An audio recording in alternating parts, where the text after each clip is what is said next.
फलस्तीन के चरमपंथी गुट हमास ने जिस तरह से इसराइल पर चौतरफा हमला किया है, उसे अब तक का सबसे बड़ा हमला माना जा रहा है।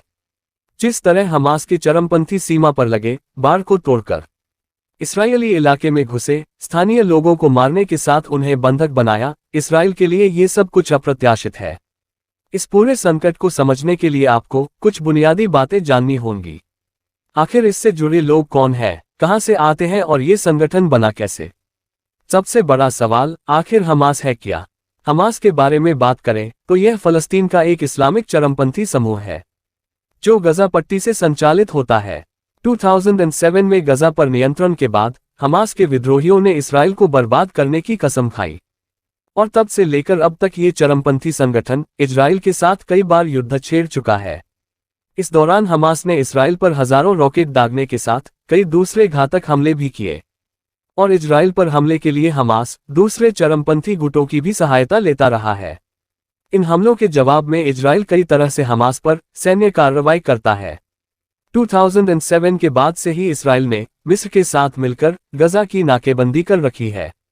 इजराइल कहता है यह उसकी सुरक्षा के लिए जरूरी है। एक संगठन के रूप में हमास, खासतौर पर इसकी मिलिट्री विंग को Israel, America, European union, Britain और कई दूसरे देशों ने आतंकवादी समूह घोषित कर रखा है, जबकि पड़ोसी देश ईरान हमास का सबसे बड़ा समर्थक है। वो इसे आर्थिक मदद के साथ हथियार और ट्रेनिंग सुविधाएं भी मुहैया कराता है। इसराइल, मिस्र और भूमध्यसागर के बीच जिस पट्टी को गजा कहते हैं, वो 41 किलोमीटर लंबा और 10 किलोमीटर चौड़ा इलाका है। यहाँ करीब 23 लाख लोग रहते हैं और ये दुनिया की सबसे ज्यादा सघन आबादी वाले इलाकों में से एक है। गजा का हवाई क्षेत्र और तटीय इलाके इसराइल के नियंत्रण में हैं। इस नियंत्रण के साथ इसराइल ही ये तय करता है कि गजा से कौन सी चीज बाहर आएगी और क्या कुछ अंदर जाएगा। इसराइल और हमास के बीच तनाव लंबे समय से लगातार चला आ रहा है, लेकिन शनिवार को चरमपंथी गुट ने जो हमले किए उसे लेकर कोई चेतावनी जारी नहीं की है।